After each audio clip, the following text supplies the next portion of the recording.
बिस्मिल्लाहिर्रहमानिर्रहीम। अस्सलाम वालेकुम। सेहत ज़िंदगी चैनल के लिए मैं हूं डॉक्टर एजाज नकवी। आज की वीडियो का मौजू है मेडिकल बेनिफिट्स क्या हैं रमज़ान की रोज़े के दौरान में। तो वैसे तो जिस सबको हमें मालूम है कि इस रूहानी क्या फ़ायदे हैं या रिलीजियस फ़ायदे क्या हैं मज़हबी तौर पे, और वो हमारे ऑब्वियसली इसका फोकस नहीं है। लेकिन हम जो आज का सारा जो वीडियो का मौजू होगा कि देखिए इसके हमारे जिस्म की सेहत के ऊपर कितने मुफीद असरात हैं, वो हम 12 फ़ायदे गिनाएंगे आज। तो चलिए देखते हैं कि कौन से फ़ायदे हैं। नंबर 1, फास्टिंग से आपकी जो वज़न है उसमें कमी आती है।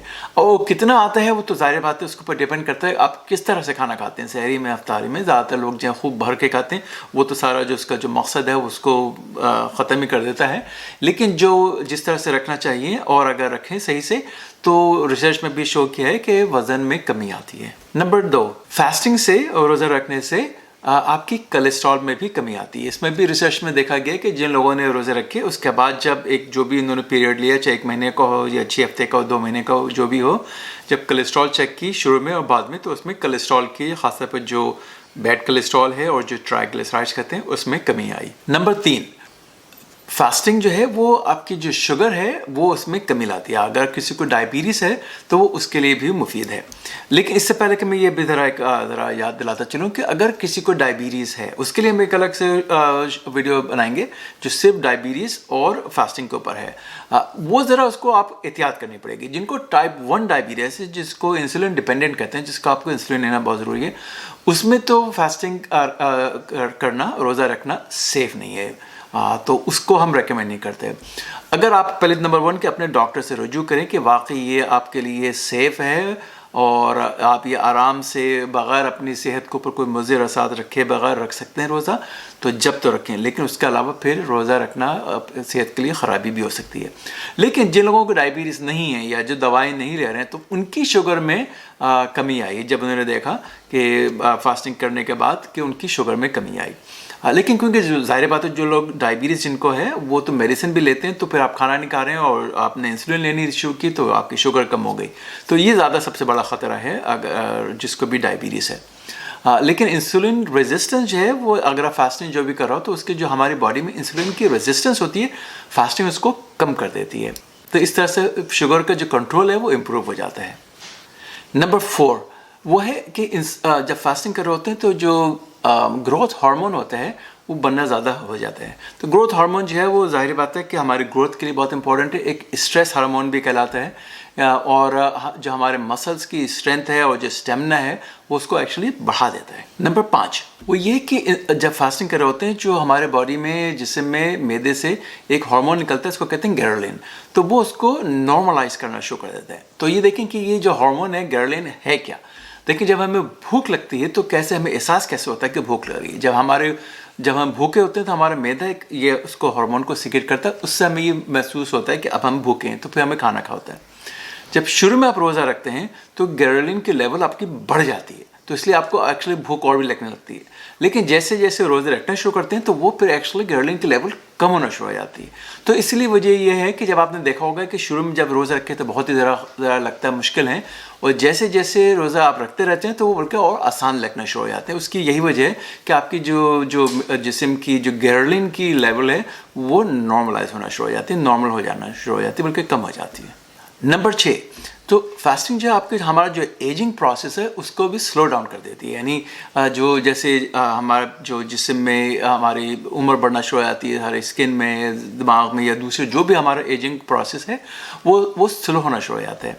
तो जो लोग मुस्तकिल रोज़ा रखते रहते हैं तो वो हालांकि ये बहुत ज़्यादा 100% कन्फर्म तो नहीं हुई रिसर्च में, लेकिन जो कुछ रिसर्च में ये कुछ शो किया है कि एजिंग प्रोसेस जो हमारा वो ज़रा बहुत ही कम होना जाता है, स्लो डाउन हो जाता है।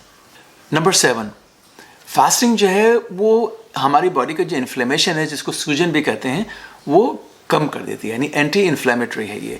तो जैसे बहुत सारी हमने ग़िज़ाएँ बताई थी, जो जैसे कलौंजी है और हल्दी है, ये सारी हैं, इसमें एंटी इन्फ्लेमेटरी और एंटीऑक्सीडेंट प्रॉपर्टीज़ हैं। तो फास्टिंग जब कर रहे होते हैं तो उसकी भी वही प्रॉपर्टीज़ होती हैं। तो जो भी सारे एंटीऑक्सीडेंट फ़ायदे होते हैं और एंटी इन्फ्लेमेशन के जो फ़ायदे होते हैं वो उसके अंदर आपको फास्टिंग में नज़र आएंगे। आपकी इम्यूनिटी अच्छी बूस्ट होती है, उसको कैंसर वगैरह भी प्रिवेंट करते हैं, जिस्म के अंदर जो आर्थराइटिस वगैरह होता है उसके भी चांसेस कम होते हैं। नंबर 8 कि फास्टिंग जो है वो कैंसर को स्लो डाउन या उसको प्रिवेंट भी कर सकता है। क्यों? वो भी वही, क्योंकि ये जो फ्री रेडिकल्स हैं या एंटीऑक्सीडेंट इसकी जो फ़ायदे हैं और ये एंटी इन्फ्लेमेटरी है, वो कैंसर की रुकावट में भी मुफीद साबित हो सकते हैं। तो इसकी रिसर्च इतनी ज़्यादा बहुत स्ट्रॉन्ग नहीं है, लेकिन जो कुछ जो उसको कहते हैं कि इंडिकेशंस हैं, उससे लगता है कि ये आप कैंसर को में भी स्लो डाउन कर सकते हैं। नंबर 9 फास्टिंग जो है, जो अल्जाइमर्स डिजीज़ है जिसको डिमेंशिया भी कहते हैं, जो भूल जाते हैं ख़ासतौर पर जो उम्र दराज लोग होते हैं, और ये पार्किंसंस डिजीज़ है, ये उसके लिए भी उसको स्लो डाउन करने में भी मुफीद साबित हो सकती है। नंबर 10 वो क्या है कि फास्टिंग जो है और रोज़े वो आपको जिसको कहते हैं फील गुड या यूफोरिया, उसमें भी आपको मदद देते हैं। तो वैसे देखें, वैसे तो इसके स्पिरिचुअल फ़ायदे इतने हैं कि आपको उससे वैसे होता है, लेकिन इसको जो ना खाने और जो रोज़ा रखने के जो फ़ायदे हैं वो एक ये कि वो जैसे बॉडी के अंदर हमारे जो एंडोर्फिन्स निकलती हैं वो बढ़ जाती हैं, तो उसको जो हम जब अच्छा फील कर रहे होते हैं जिसको कहते हैं euphoria, feeling of well being, वो उसको में भी बहुत मदद देता है। जो ये वही हार्मोन्स हैं एंडोर्फिन्स, जैसे हम एक्सरसाइज कर रहे होते हैं, वर्जिश कर रहे होते हैं, तो ये निकलता है तो लगता है सारा बहुत ही अच्छा फील कर रही होती बॉडी और जहनी तौर पे भी। तो वो फास्टिंग जो जिसको कहते हैं यूफोरिया या फीलिंग ऑफ वेलबींग में भी मददगार होती है।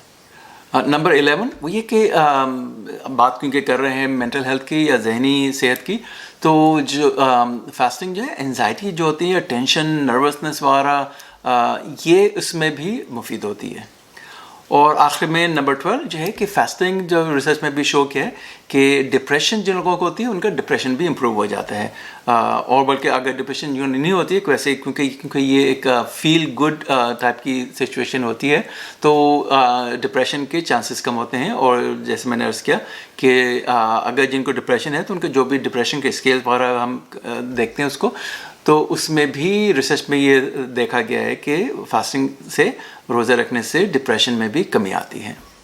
तो हम अगली वीडियोस में एक दो और जो इसके पहलू हैं उसको पे गौर करेंगे, जैसे ख़ासतौर पे जैसे डायबिटीज़ में है, अगर किसी को उसको रोज़ा रखना चाहिए या नहीं रखना चाहिए, एक इसके ऊपर एक अलग से वीडियो बनाएंगे। लेकिन इस वक्त मैं आपको फिर याद दिला दूं कि अगर डायबिटीज़ है तो अपने डॉक्टर से मशवरा ज़रूर करें रोज़ा रखने से पहले, क्योंकि वो ज़रूरी नहीं कि आपके लिए सेहतमंद हो, कुछ लोगों के लिए वो बल्कि ख़तरनाक साबित हो सकता है। और क्योंकि वो अगर सेहत के लिए ख़तरेमंद है तो रोज़ा रखना फिर आपको दूसरी चीज़ें उसकी जो भी मज़हबी तौर पे जो अल्टरनेटिव्स हैं वो देखनी होंगी।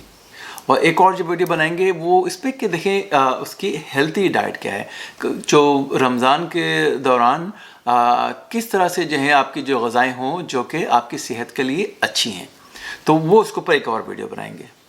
तो अगली वीडियो तक डॉक्टर एजाज़ को इजाज़त दीजिए। खुदा हाफिज़।